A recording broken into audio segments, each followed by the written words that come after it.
সুধী ভক্তবৃন্দ, শ্রী চৈতন্য কথা চ্যানেলে আপনাদের স্বাগত জানাচ্ছি। আজকের আলোচনার বিষয় একাদশীর দিন কি খাবেন কি খাবেন না, ঔষধ সেবা করা যায় কি। তো একাদশীর ব্রত নিয়ে একাদশীর পালনকে কেন্দ্র করে আমরা অনেকেই অনেক রকম কথা বলি, কিন্তু শাস্ত্রে কি বলছে?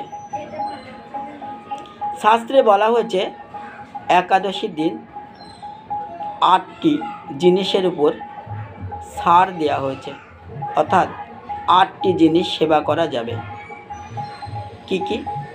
জল, ফল, মূল, দুধ, ঘি এবং গুরু যদি বিশেষ কিছু নির্দেশ দেন সেটা পালন করা যাবে। আর কি করা যাবে? আর ব্রাহ্মণ কোনো উপদেশ দিলে সেই উপদেশ পালন করা যেতে পারে। মহাভারতে ও হরিভক্তি বিলাস গ্রন্থে ঔষধ সেবার নির্দেশ দেওয়া হয়েছে, কারণ ঔষধ সেবা করতে ওই দিন নিষেধ নেই। কি খাবেন না? একাদশীর দিন পঞ্চশস্যকে সেবা না করার নির্দেশ দেওয়া হয়েছে। তো পঞ্চশস্য কি? ধান, গম, যব, ডাল ও সরিষা। অনেকে একাদশীর দিন ভাত খায় না, তো মুড়ি খায়, কারণ মুড়িটাও পঞ্চশস্যর মধ্যেই পড়ে। আবার অনেকে ভাত খায় না, তো রুটি খায়, গমটাও পঞ্চশস্যের মধ্যেই পড়ে। এতে কি হয়? একাদশীর ব্রত নষ্ট হয়। তাই একাদশীর দিন নিয়ম নিষ্ঠা করে যদি আপনি সঠিকভাবে নিয়ম পালন নাই করেন, সঠিকভাবে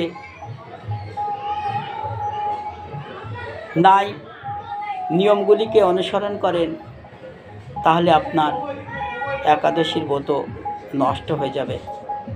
একাদশী করা না করা একই ব্যাপার হবে।